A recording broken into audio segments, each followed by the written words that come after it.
Dalam bagian kedua kesaksian Lukas diceritakan tentang kitab. Ada seorang lelaki tua bernama Simeon. Pada saat itu Tuhan Yesus baru saja lahir tidak lama. Maka orang tua Tuhan membawanya ke bait suci. Ingin melakukan ritual penyucian untuk Tuhan Yesus. Kemudian lelaki tua itu bernama Simeon menggendong Tuhan dalam pelukannya. Pada saat itu Tuhan masih sangat kecil. Baru saja lahir tidak lama. Lelaki tua itu berkata bahwa Yesus yang baru lahir ini adalah keselamatan bagi semua bangsa. Keselamatan bagi semua bangsa berarti juru selamat bagi semua bangsa. Juru selamat ini berasal dari kasih karunia Tuhan. Karena bayi ini, seluruh umat manusia diselamatkan. Mari kita baca isi kesaksian Lukas. Halaman 7. Keselamatan untuk semua bangsa. Setelah ke-8 hari, mereka melakukan ritual sunat pada anak itu dan memberinya nama Yesus. Ini adalah nama yang telah ditetapkan oleh malaikat sebelum dia lahir dari rahim ibunya. Mereka mengikuti hukum Musa. Saat hari penyucian selesai, mereka membawa anak itu ke Yerusalem, menyembah dan mempersembahkan kepada Tuhan, seperti yang diatur dalam hukum Tuhan. Semua anak laki-laki sulung harus dikuduskan, didedikasikan untuk Tuhan. Mereka juga menurut hukum Tuhan mempersembahkan merpati atau 2 burung merpati muda sebagai korban. Dalam Alkitab, anak laki-laki sulung diberikan kepada Tuhan. Anak sulung didedikasikan kepada Tuhan. Untuk melambangkan apa? Anak sulung negara Israel didedikasikan kepada Tuhan. Melambangkan 144.000 orang yang didedikasikan untuk Tuhan. Saudara-saudari mengerti bahwa 144.000 orang melambangkan anak sulung dalam Israel. Anak sulung berarti anak sulung dari setiap keluarga. Berapa jumlahnya? Ada 144.000 orang. Mereka didedikasikan untuk Tuhan. Untuk melayani Tuhan.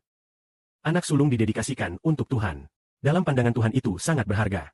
Tuhan Kristus, tentu dari sudut pandang anak Maria. Dia adalah anak Maria dan Yusuf. Tetapi sebenarnya Tuhan adalah anak Allah. Jadi, apakah Tuhan Kristus adalah anak sulung dalam Israel? Apakah Tuhan Kristus termasuk anak sulung dalam Israel? Ya, Israel terdiri dari banyak keluarga. Anak sulung dalam Israel adalah Tuhan Kristus. Jadi siapa anak lain dalam Israel? Siapa yang menebus anak-anak Israel yang lain? Ditebus oleh saudara 11 ber. Mari lihat apakah dia mengerti. Saudari Zhao Huan. Ya, 144.000 orang termasuk orang Israel. Israel yang kudus dalam Israel. Termasuk sebagian Israel Timur Tengah. Serta sebagian dari semua bangsa.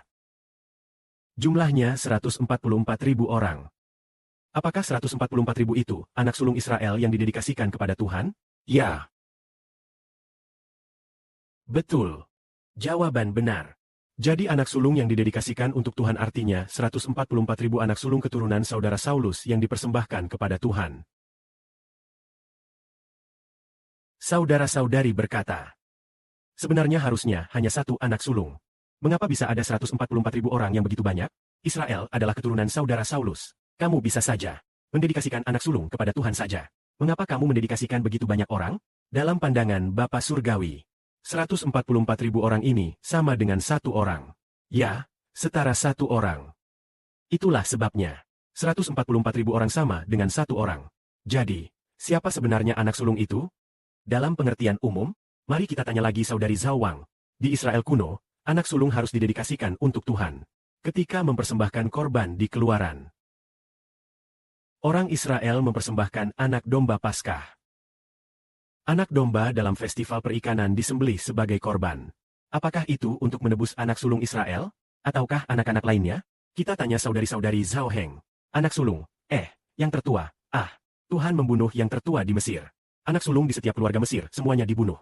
Lalu, bagaimana dengan anak sulung keluarga Israel? Tuhan tidak membunuhnya. Jadi, anak domba Paskah menebus siapa?